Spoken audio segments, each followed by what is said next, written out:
Hey there. I forgot. I forgot I'd already made that video, and I'm still thinking about I should do my videos. And today I was looking for something, and I found this and saw 23 people had seen it. Some people had a couple questions, so I thought maybe I'd jump back on, and wow, I look even older. Well, it is 8 months later, so I'm a little better. Hopefully you can tell. That, of course, made me cry. Um, October 2nd will be 3 years. My son got sick. Somebody asked what happened to him. Well,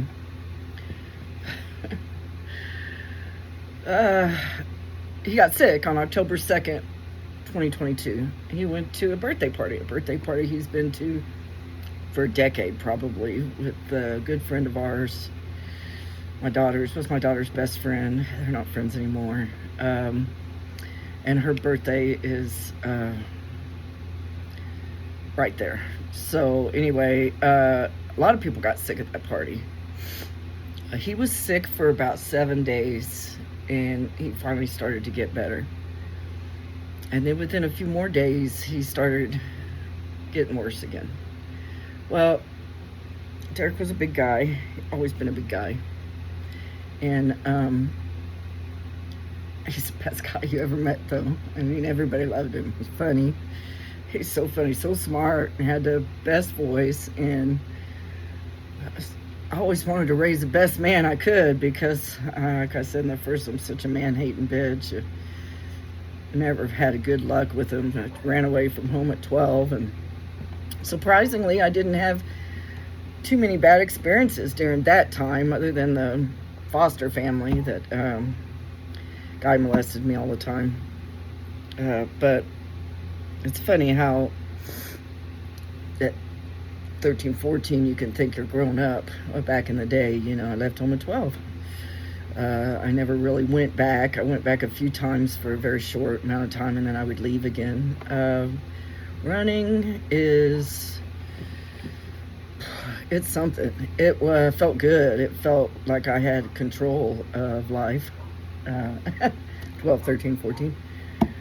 Anyway, I was in a what I call the Nut Hut, what we all call the Nut Hut, but it was Arlington Neuropsychiatric Center in Arlington, Texas.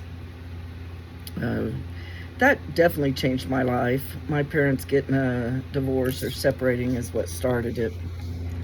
My dad was, like most dads of that age, if he couldn't make things work, he made them work with physical violence. But I think, not thinking my pop could do that. I'm sure he probably was like that. My grandfather, we call him Pop, loved him to death. He was never that way with me. So I was his grandchild. But anyway, I transgress. Look, I can think of words sometimes now. I still work for that company. I'm doing a little better now. I have 7 loan officers, and I have 7 at this moment. 2 I just got, and I don't know how fond they were of me. I don't think any of it was my fault. I think that the guy has very unreal expectations, as most loan officers do. And anyway, so my oldest daughter moved in. My middle child, my youngest daughter, and her spouse moved out and got their own place in April. I made that video in December. The last few months they were here was horrible. It was horrible. I couldn't go upstairs. I couldn't see my grandkids. I couldn't go in the kitchen. I mean, my daughter quit talking to me. I won't go into all of that because that involves somebody else's lives, and I don't want to talk about that, but it was not good. And so I became the enemy, and it tore me apart. Definitely. My middle daughter, she was my mini-me, but thank God she's smarter than I am, and she's doing really well. They're doing really well, and I'm really happy about that. I really am. you know, parents say they want the best for their kids and they want them to be happy, but yet they want to force themselves on them. And it took months of me really thinking that way before I could be okay with it.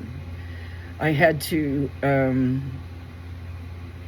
really say she came first, not me. Because at first I tried everything to get her back. Wanted to see, didn't get to see my second grandbaby, a little girl. She's beautiful. I saw her 3 months, and I didn't see her again until a few weeks ago. And she'll be a year old in a couple weeks. And that was hard. But it was really good for them. And it's about them. It's not about me. I've had my life. And it didn't work out too well. So I'm very happy for her and them and him and my grandbabies. I just really want the best that they can be. And they're definitely smarter than I am about relationships and therapy and crap like that. I have a bad taste in my mouth from therapy from being locked up in the nut hut for almost a year when I was 12 until I was almost 14. So I'm not a big fan of therapy. I went through a little bit here. Actually, I went through quite a bit here trying everybody, like, gotta go therapy, never gonna get over Derek. I'm never gonna get over Derek. Never. He was my baby. He was my only boy. He really liked me as me. He liked me, not just because I was his mom.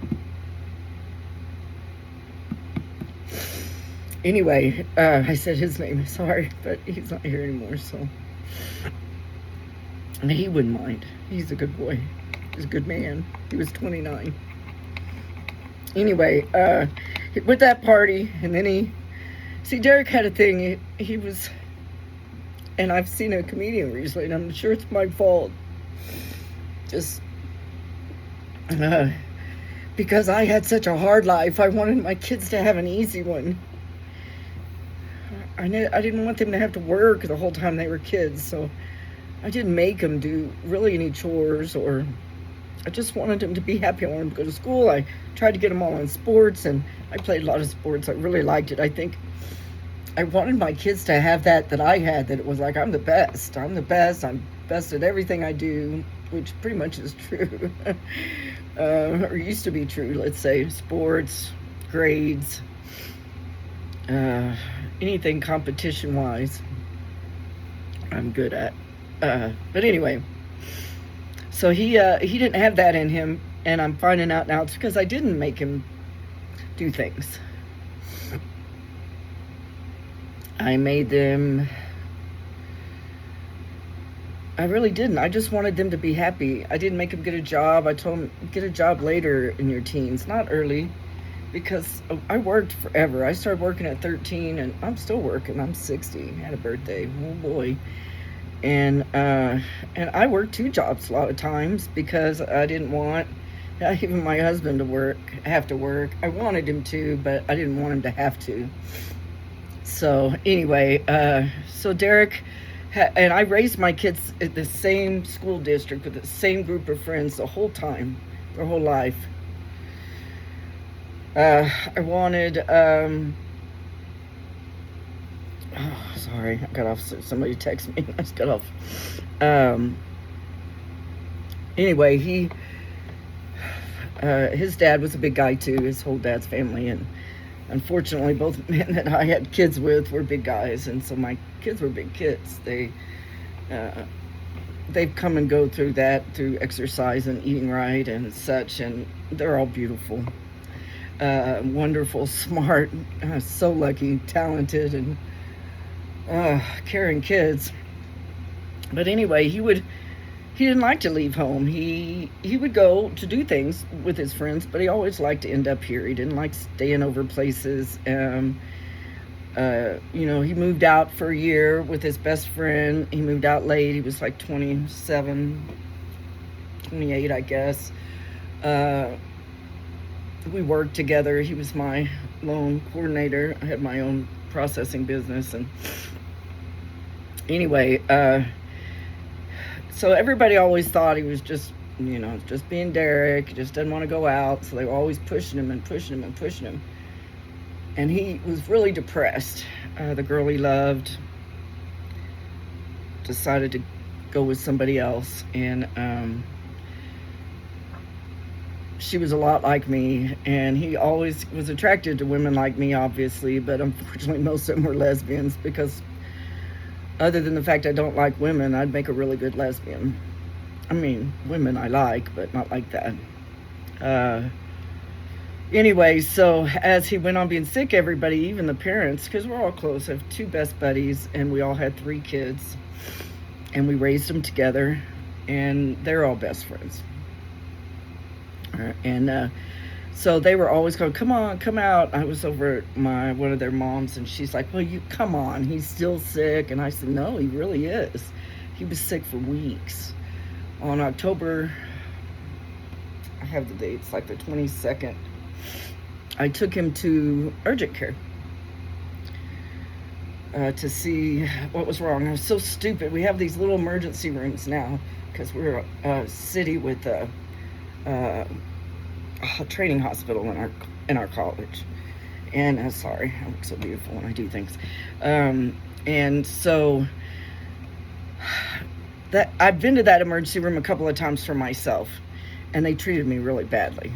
Now, I've been a professional my whole life as far as working. I've paid for health insurance since I was probably 18 years old. I had my first daughter at 19.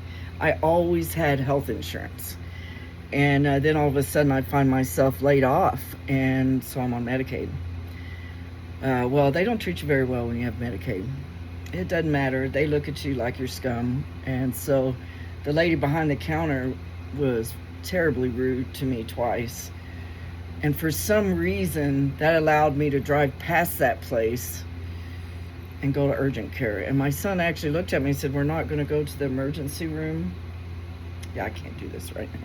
I can't. Sorry, guys.